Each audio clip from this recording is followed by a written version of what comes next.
Meu nome é Bianca e hoje no primeiro curso online de Anatomia Clínica e Cirúrgica do CPA, eu vou falar um pouco sobre a insuficiência aórtica e sobre a insuficiência mitral. Durante a nossa aula, a gente vai estudar um pouco sobre a introdução às valvulopatias, a insuficiência aórtica e a insuficiência mitral.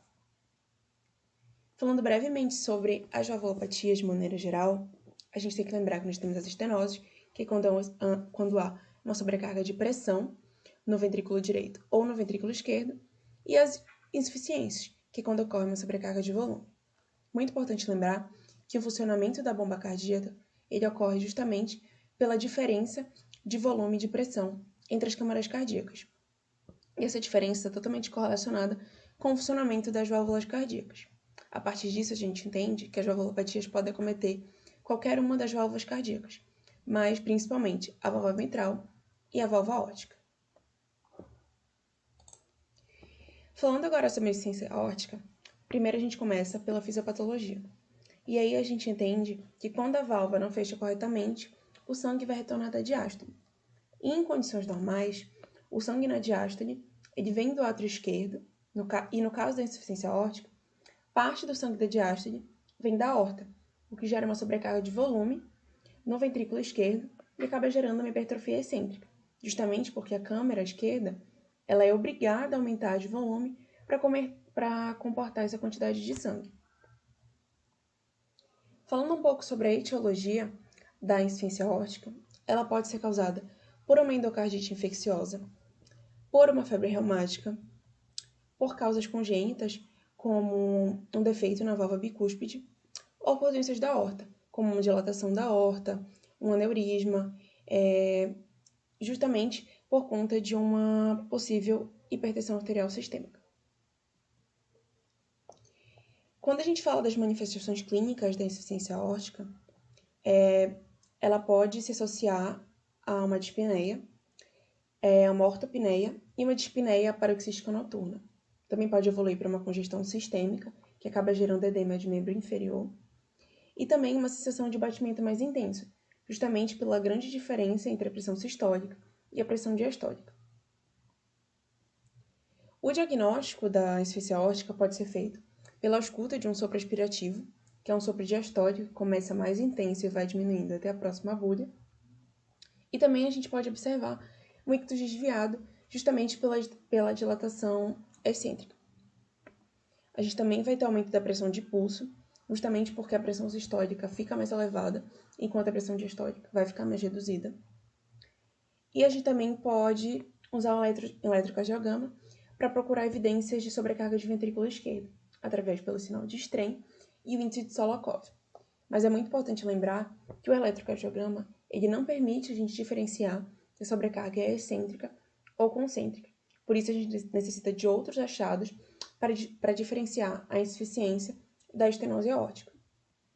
O raio-x de tórax, geralmente, ele permite identificar a dilatação cardíaca, que é o que a gente consegue observar nessa imagem aqui ao lado. E, por último, o ecocardiograma permite a gente visualizar a regurgitação aórtica através do Doppler. Em relação ao tratamento da insuficiência aórtica, não há tratamento farmacológico curativo, mas apenas o sintomático. E na insuficiência aórtica, a gente faz utilização de vasodilatadores, como a Zieca e os BRA. A gente também pode usar diuréticos, e especialmente a furosemida, justamente para diminuir o volume de sangue circulante e com isso, o regurgitamento. A cirurgia é o único tratamento que é definitivo e ela é geralmente indicada para os pacientes que têm sintomas ou sinais de gravidade. E essas intervenções cirúrgicas podem ser a troca valvar por uma prótese biológica ou mecânica. Agora, falando sobre a insuficiência mitral, a gente inicia novamente com a fisiopatologia. E a válvula mitral com insuficiência, ela sofre com um fechamento incompleto. E a insuficiência mitral, ela ocorre por defeitos na válvula ou no aparato subvulvar, sendo que o aparato subvulvar vão ser as cordas tendinhas e os músculos papilares. Ou seja, quando as comissuras anteromedial e posterolateral deixam de ficar bem unidas. Por isso, a gente acaba gerando uma sobrecarga de volume no ventrículo direito na próxima sístole, porque ocorre o regurgitamento de sangue para o átrio esquerdo, o que leva a uma dilatação do átrio esquerdo e uma hipertrofia excêntrica do ventrículo esquerdo, diferentemente do que a gente viu na insuficiência aórtica.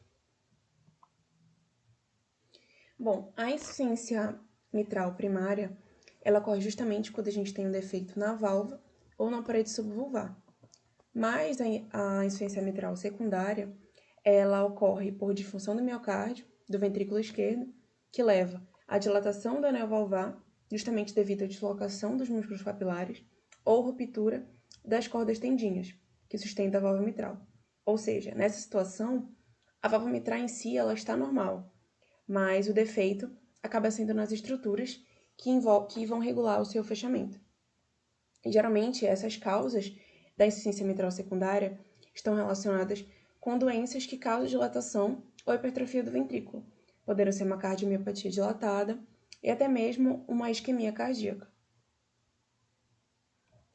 Falando agora sobre as manifestações clínicas, é muito importante a gente salientar que geralmente os pacientes que possuem insuficiência mitral, eles são assintomáticos e possuem apenas raras palpitações.